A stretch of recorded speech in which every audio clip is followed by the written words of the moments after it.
what are some of the things we can do with that part of ourselves, that desire to be in battle? These are like subconscious parts of ourselves or skill sets that we have been really honed, yet they're still useful. But how can we recreate those skills to be in service now, in sovereignty? What kind of comes up around that possibility? This is Ariel, Angel Ariel. Celebrate the victory. So the battle persona wants that greatness, has been pursuing and has been denied that greatness for all of humankind. And suddenly here is the victory, and yet where is the party? So have a party, celebrate the victory. And that is the way to honor that piece of you, because really we don't want the warrior to fall away. Although we don't foresee for humanity that battle is returning anytime soon, you don't want to leave those skills behind. You don't want to dishonor or shove that persona in the closet. But why don't you let it have some victory parties and celebrate? This is a big win. How many civilizations, Lemuria and others, did not succeed through this battleground?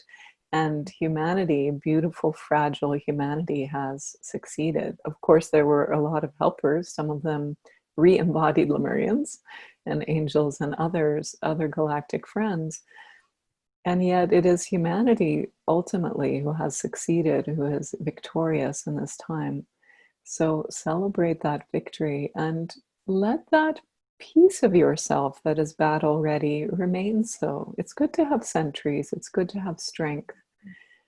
And perhaps begin to notice the other parts of yourself that are available. So it's not so much from our perspective, angelic perspective, retasking the warrior to do something else, but putting that warrior up on a pedestal and saying, "You've finally won.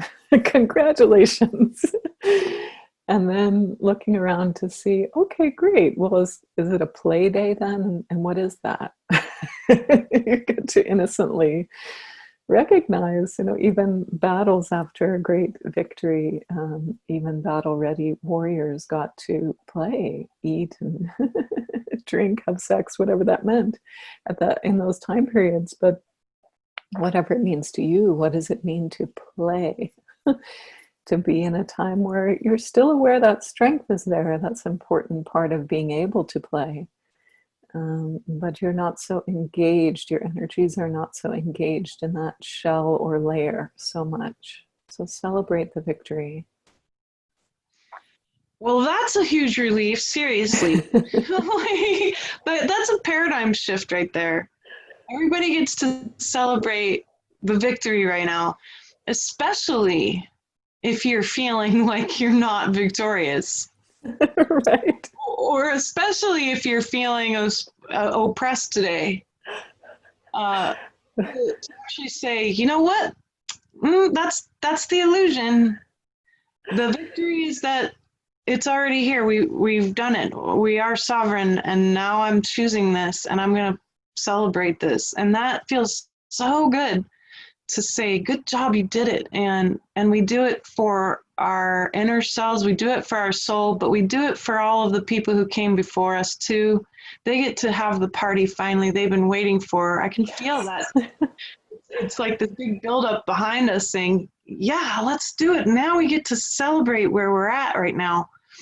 And then the next piece that comes in naturally for me is that part of myself that pulls her sleeves up and says, all right, now we gotta rebuild, and we're gonna make it look really great. Let's have this party, and in this party, let's celebrate and let's imagine, let's dream the future. Yes. The future that starts with a party. Yeah, and ends with or continues into a daydream. Yeah, I love that you use those words to dream and imagine, as the angels describe fifth dimension, which I think is, largely, without putting too many labels on it, it seems like largely what humanity is moving into. So it's a different kind of reality than third dimension. It works differently.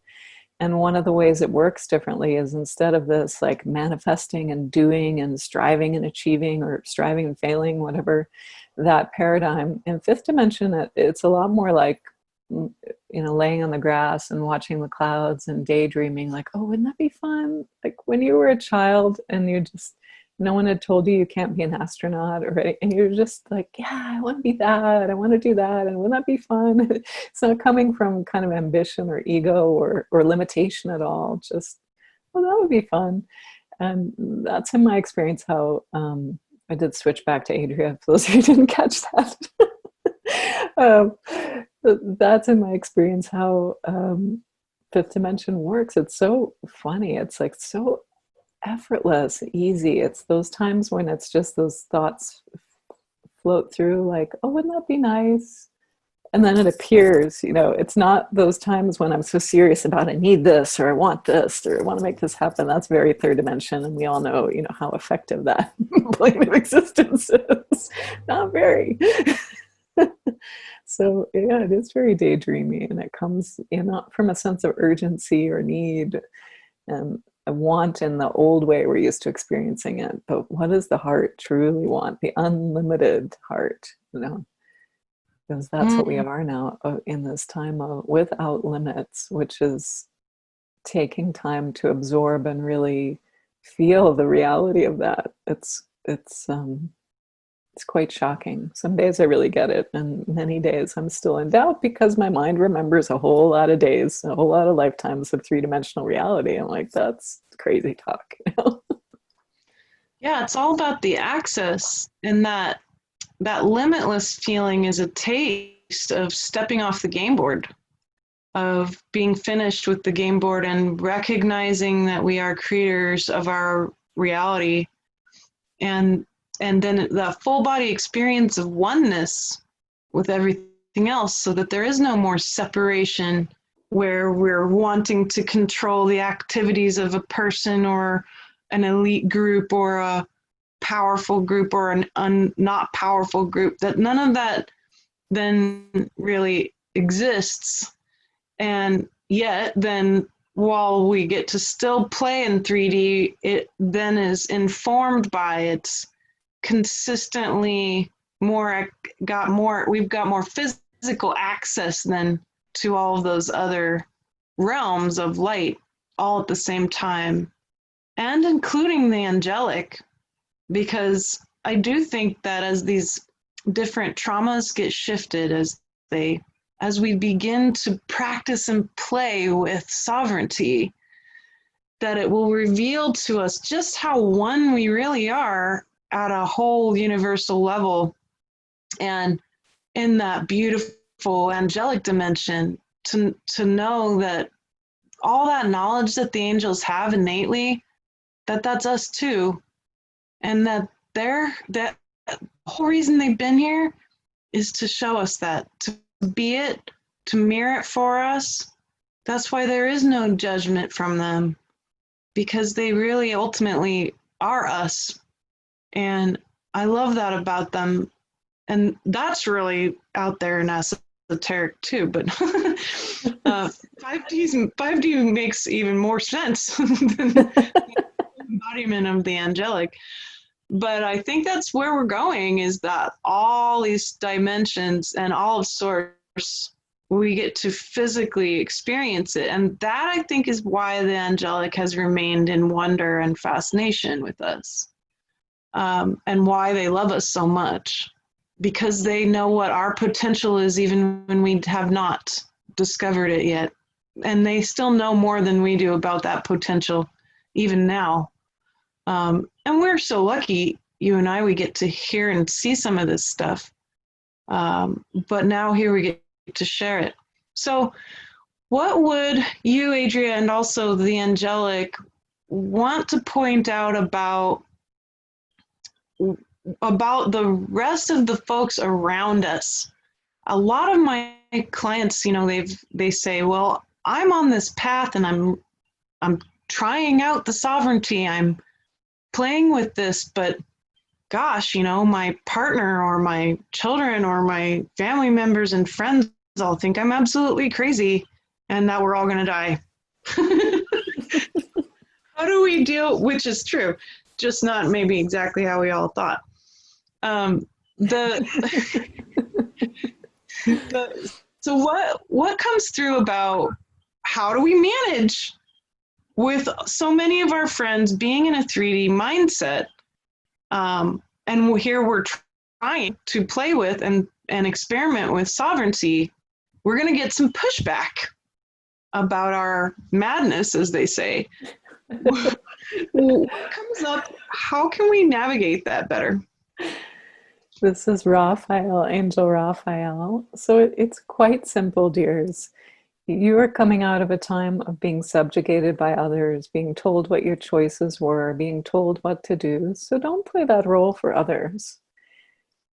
Just for yourself, make your own free will choices. But if someone else wants to believe right now that they need to be in fear in order to survive, it's not your role to tell them otherwise. Do you see how that casts you in the role of the subjugator? Even though you had this painted this gloss on it of that's me being spiritual and loving and kind, and forgive us for speaking in an unvarnished way here, but that's how many religions got away with being so cruel to people for so long. It's never right to tell someone else how to feel or how to be, even if you believe from some egoic sense that that's you helping them. People do not need to be saved. People do not need to be saved. They are all equally God, as are you. So you get to play in your sovereignty, and you let others play in theirs. They're having a dance with fear right now. It's fine. They're not losing. Even if they stay in third dimensional fear up until their death, whenever that might be in this plane of existence. They have so many chances in between lifetimes and other lifetimes to play lighter games. Maybe as a soul, they really wanted to experience this level of density. You cannot know that from the outside. You cannot understand on behalf of any other free will individual what is right for them. You can understand what is right for me. What is right for me. So do not let others' fear sway you into believing, well, because they're in fear, I must be in fear also. But don't play the game of I am better than. I know better because I'm giggling over here and you're in fear, so I must be more enlightened. Maybe that's true, but a more enlightened person would never ever try to force their will on another. So let them be. Love people exactly how they are and make choices for yourself if it's uncomfortable for you right now to be around those family or friends quite so much because it's dragging you down a little to hear so much fear. Gently make that choice, but don't make it about how they are lesser than. Just make it about how what you need to do is practice being in joy right now, and how natural that feels despite what the media is telling you, and experimenting with how joyful that feels to have a choice for once. So it's all right. Just don't go around telling other people what to do and bossing them around, and you'll come through this just fine. And so will they. That's so beautiful. It's perfect. It reminds me a little bit of how I try to communicate to people as an oracle. My job is to reveal to people things that they might not have been able to see before. And sometimes in my revealing, I am affecting their choices. So I present it that way. May I make a suggestion? I have something that I'm seeing that might be useful. I have an idea that might be really nice for you right now. Would that be okay? Could I share this? And then when we share it, not taking it personally if they don't receive it, if they don't want it, if they don't like it, or if they're skeptical of it. Perhaps they even tell you that you're false. That isn't personal against us. Just to remain in that state of giving, of serving, and allowing that person's free will to say, hey, I need to feel like this is false right now, that's perfect too. And it takes practice, but we can do it by mirroring to people what they're experiencing. You sound very afraid right now. That makes a lot of sense considering where you're at the moment. We can validate people where they're at then. At the moment, I don't feel afraid, but I have a certain perspective. May I share it with you? Then people can choose in that moment to say, no, I really don't want to hear that right now, which is perfectly fine. And then noticing, do I react to that? That's us taking it personally. It's us, it hits our ego, and then we take it personally. Or if they do choose to listen to it or whatever, it'll go from there, but to trust that. Does that sound like a useful way to communicate without impeding into free will? Yes, this is Raphael, Angel Raphael. So if you can think of, we perceive you like this host, since we had talked about chocolate bars. So you love chocolate so much and you want to offer this to your guests, but you don't really know. Some may be allergic or just really not like that flavor. So when you offer something to a guest, it's an offering. It's not a shove it down their throating. So if someone doesn't want what you have to offer, don't turn it into a battlefield. Just, oh, okay, great. Not everyone likes that, or not right now. Maybe they're full right now. Yeah, so offer lightly your perspective. You have a lot to share. All of you listening have a lot to share with your family and friends, but do it in a way more directly. Show them by being that, by being not in fear today. You're showing thousands, not just the 3 in your home. So that's a more powerful position. Show people their options by choosing a different option that's not mind controlled. By choosing not to live under that voice that you're aware now is not your own, then do that. Be that brave to be in joy or peace or just mundane boredom, as Elizabeth had said, because your warrior self says, oh, well, all right, it's not a battle. Okay. So boredom, there's so many expressions, beautiful colors coming out of this quarantine time. And boredom is one of them. And look at amazing treasures that are being born and skills that are being unearthed, and certainly babies that will be born. Many kinds of creativity happening now out of boredom because those old roles aren't needed anymore. That's a very good point.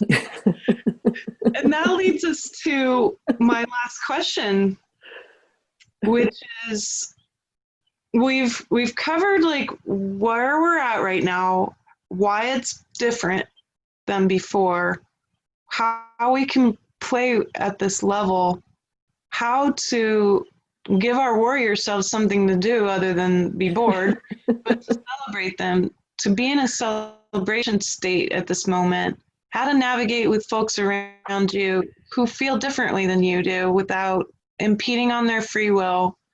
And now that comes to creating the new earth, creating these new relationships that are based in this pure appreciation, equality, equanimity, sovereignty, compassion, unconditional love, the embodiment of what humans are capable of, is this universal level compassion, which is going to expand to a galactic level. Any beings we've ever had tiffs with for millions of years, the war is done at that level too. And now we are in creating time. It is a bit of a cleanup time, I think, like cleaning up some of the programming and all of that, cleaning up some of the physicality of our programming, like our lifestyles are going to change a lot. But what would the angels like to say about this the creating of this new human, the one mind, one heart, one body? What are some things that the angels would like to reveal right now about that creating process? Because we're in the middle of it. We've begun it. This is Ariel, Angel Ariel. Even the angels do not know what's next. That is how much free will humanity has now, and it is beautiful for us to watch. Even the role of angels will change because humanity is redefining herself, and each of you have a role in this because you are unlimited in your choices. We cannot say that too many times. That means there is no limit to your choices. So, what you create in your own life, in your own mind, in your own existence, you truly create your world. And there's this beautiful interchange then of these free will beings and the interweaving, the network of these different free will universes you are each creating. And that becomes what we call humanity. And it's evolving so rapidly now that you've fallen off the timeline, let's say.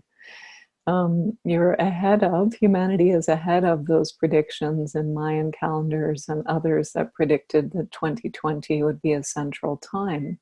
Really, you came early in about 2018 into some of those big sea changes for humanity. So humanity is doing so well in that sense, is so off the curve or off the charts that we cannot predict for you what is next because you are embracing freedom so fully.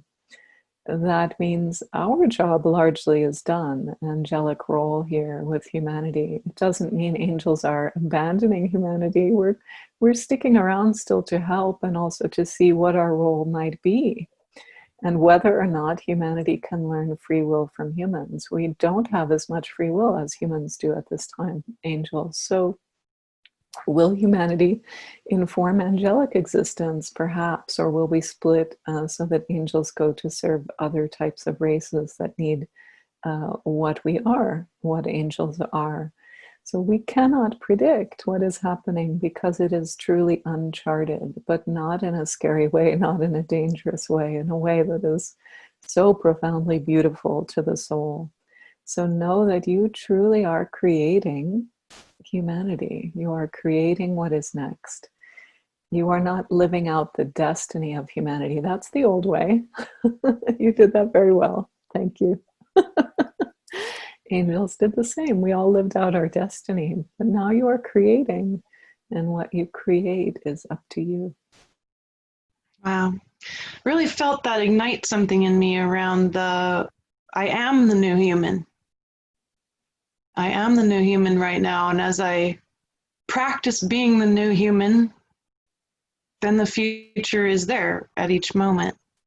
Yeah. And even as a seer, I don't see the future. That is not possible.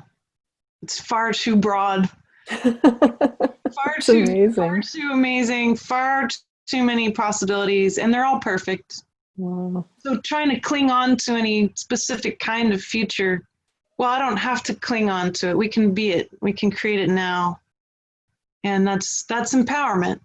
And I feel that ignited in me. So I first want to thank the angelic, and thank you, Adria, for being such a clear, ego-free channel for the angelic. It's a very precious gift. Thank you so much for the beautiful words you've shared and the igniting of our freedom going on at the moment, and the party. Adria's giving us permission to party, everybody. Sounds good to me. The biggest introvert on the planet. Just, yeah. The angels just said through her, everyone go party now. There you go. Any last final thoughts? And then what website can people go to learn more about you? There should be a button on the page that this will be on where people can go sign up to receive some gifts from you and directly connect with you.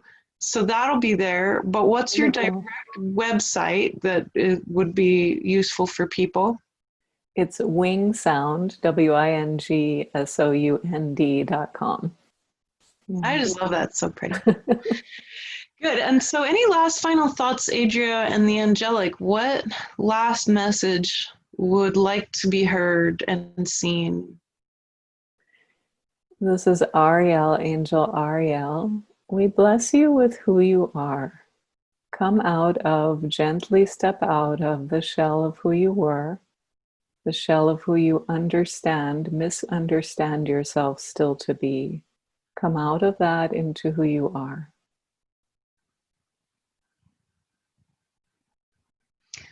Thank you for that invitation. I have no idea what I'm going to look like on the other side. Either. This is Adria. It's so, yeah, it's mind blowing. And it's both, I know it's good because it freaks me out. Well, at the same time makes me really excited and happy. That's how I know it's juicy, because I'm and totally excited. Beautiful. Thank you so much, Adria. I'm so glad we got to have fun together, share this light. Thank you. What a gift. Thank you so much. Thank you. Bless you. And we will be in touch with all of you, connecting with other speakers, but also with Adria again. We will do it again. Wonderful. We'll get to do some deeper work, I hope, with the angels. And I think that's coming for sure. Good. Namaste, my friends, and namaste to you, dear Adria and angels.